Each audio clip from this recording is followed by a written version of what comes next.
Thump. The vigorous sound of a big taiko drum echoed through the air. Rika, looks like it's time. Ah yeah, looks like it is. Right, it's just about time for Rika-chan to appear in the offertory dance. I'm a little nervous. Believe in yourself. All of your sweat will definitely amount to something, Rika-chan. Shion slapped hard on Rika-chan's back. That's right, you'll do fantastic, Rika. I'll do my best. Yeah, that's the spirit. I ball my hand into a fist and raise it into the air. I'm rooting for you, Rika-chan. Go for it. Yeah, remember? Go for it. Yeah. Rika-chan gave the best smile I'd ever seen, then pivoted on her heel and ran off. Okay, we should get going too. Right, let's go cheer her on. Let's go find some a decent place to sit, stand so we can see her. You mustn't. You must keep silent during the performance. I got it. Jeez, I rubbed a hand through her hair. She was worried about her good friend up to the end. We'd better hurry. All the good spots will be taken. Come on. Shion ran off and everyone else followed a moment later. A large amount of people had already clustered into the tight space to watch the edifying dance. Wow, this is a lot of people. I turned around to look at everyone else, but nobody was there. But where did everyone go? They probably got lost among all these people. I finally spotted the back of Mion's head on the other side of the crowd. It definitely doesn't look like I can get over there. Well, I got separated, no big deal. We can just meet back up when Rika-chan's dance is over. I gave up on finding the others and wandered around trying to look for a place where I'd be able to see better. It didn't take long for me to realise I'd have to settle for watching between the heads of the people in front of me though. Thump. Once again, an even louder taiko drum resounded. This one was to announce the beginning of the dance. I couldn't see very well, but it seemed like Rika-chan had come on stage with the elders who were in priestly garbs. I heard low exhalations from admiration and the seniors drumming their prayer beads in gratitude. Everyone's heads were in the way and I couldn't see. It was really frustrating. We should have cut playtime short and come here to get the good spots earlier. After Rika-chan intoned the prayer, she took the festival hoe and walked to the pile of quilts stacked on the altar. That's right. The point of the ceremony was to purify bedding and to hold a memorial service, wasn't it? Then the solemnly olfactory dance began. He had practiced using a mochi pounding mallet. The awkwardly shaped festival hoe Rika-chan held seemed really heavy. Back and forth, up and down, it was doubtlessly difficult to even lift in the air, but she sweated and raised and dropped it again and again. He couldn't just deal with it and do it grudgingly. As the shrine maiden, she needed to retain the dignity and solemnly present at the festival. There must be a ton of pressure on Rika-chan's shoulders right now. Damn, why am I cheering her on from a place I can barely see her? I'm a friend, so I should be right up in the best spot rooting for her. K-chan, over here.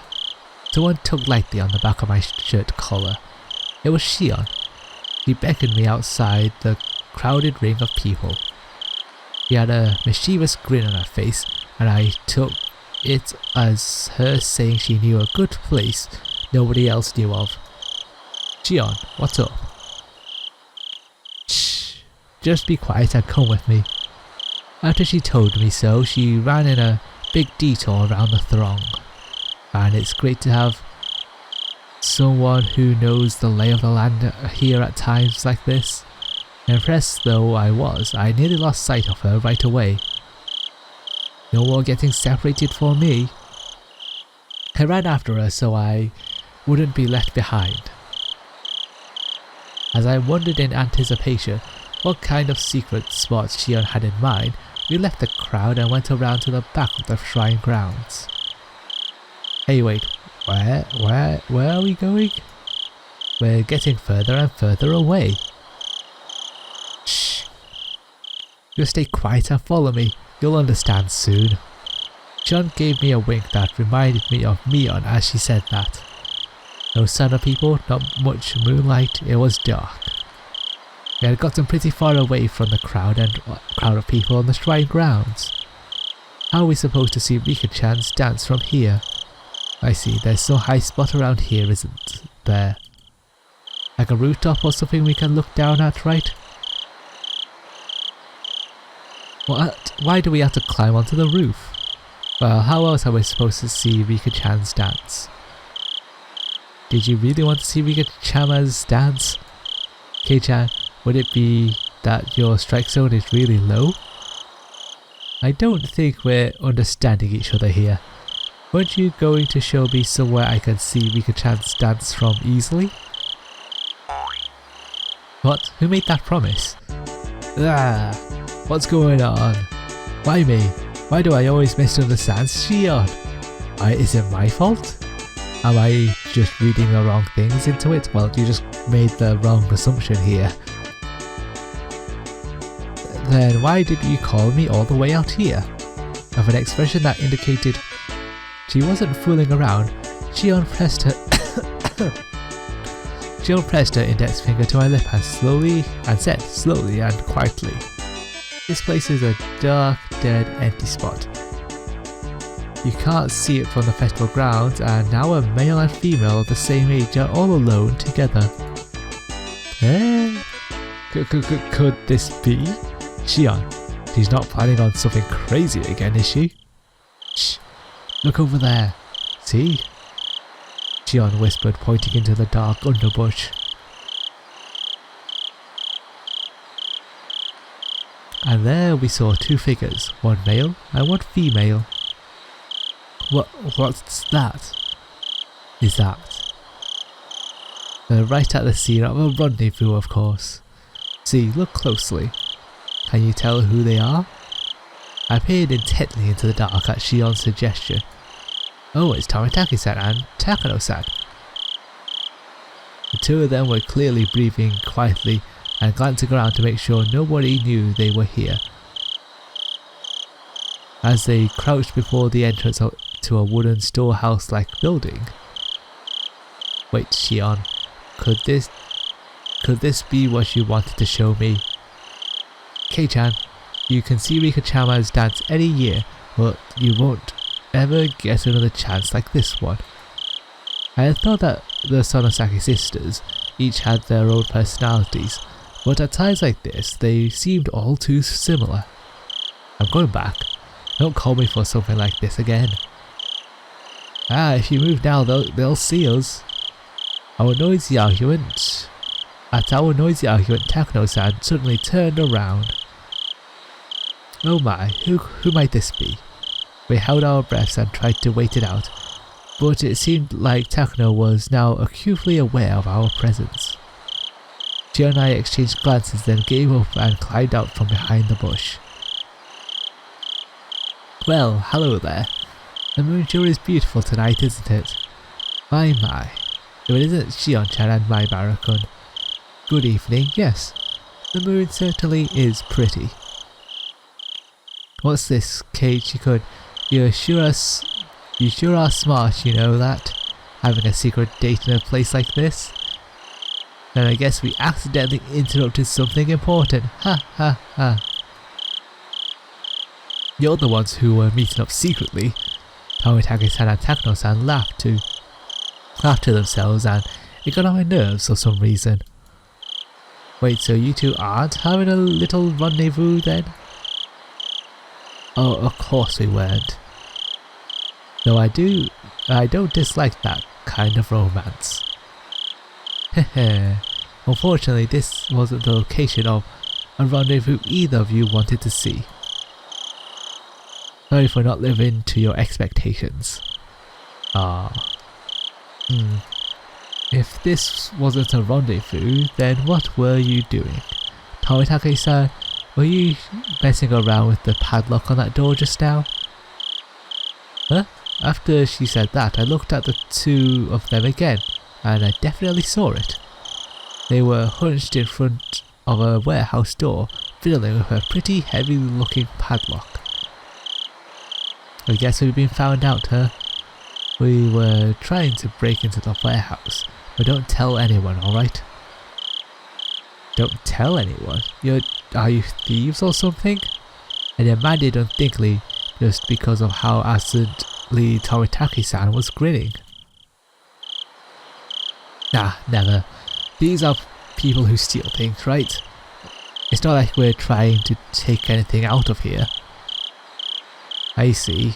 Then why are you trying to unlock the door? This is the forbidden storehouse for ritual tools. Why is there a forbidden storehouse on these shrine grounds? They say only the Furude family and a mere handful of others are allowed in. Forbidden storehouse? I took a few steps back at that and looked on the entire warehouse. Certainly looked like one, though removed from any signs of people, almost as if in secret. It was filthy, revealing how little it was ever opened. And it was built to be durable, giving it a strange, overpowering impression. Now that I look at it more closely, it was certainly different than normal warehouses. This place, they're called ritual implements. Basically, this is a warehouse where they store such tools in rituals. Or more accurately, maybe it's a shrine where the implements are enshrined. Or maybe it's a temple where the implements are enshrined. The ritual hole Rika-chan is using for the olfactory dance was inside here until today. Of course, if anyone but the Furude family enters, they bring impurity into it, so absolutely no one is allowed a single step inside. It is a sanctuary. Shouldn't we absolutely not be going to a place like this then?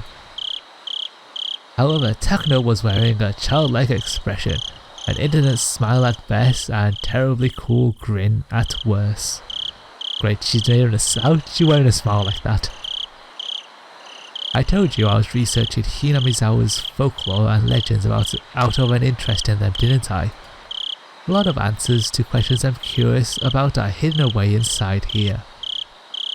I waited all this time until today for this chance. A chance. Everyone's eyes were fixed on the dance at the shrine grounds today. This was the ultimate blind spot. I see. I didn't know you had picklocking skills, Tomitake-san. Stop it. I don't want to be doing this, okay? Well, you're here now doing it. Sorry for taking you along with me, but this was all thanks to you, Jiro-san. I really am grateful. Sheesh, this is the only time, understand, Takano-san?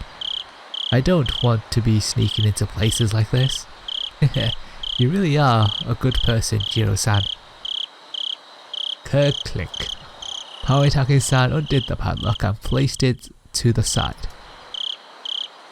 It's open. Thank you. At long last, Takano-san gulped with an unusually excited air about her. She gave the heavy door a shove. A sharp smell of mold and dust flowed out from the gaps in the door. I had claimed curses didn't exist, but in this situation, I could believe in them. If we went into such a holy place with our shoes on, it feels like we could be punished somehow. How about it? Your accomplices too. You came all the way here, so why not come in and take the tour? It'll be a little field trip to a museum of precious cultural artifacts that conceal the secret history of Hinamizawa.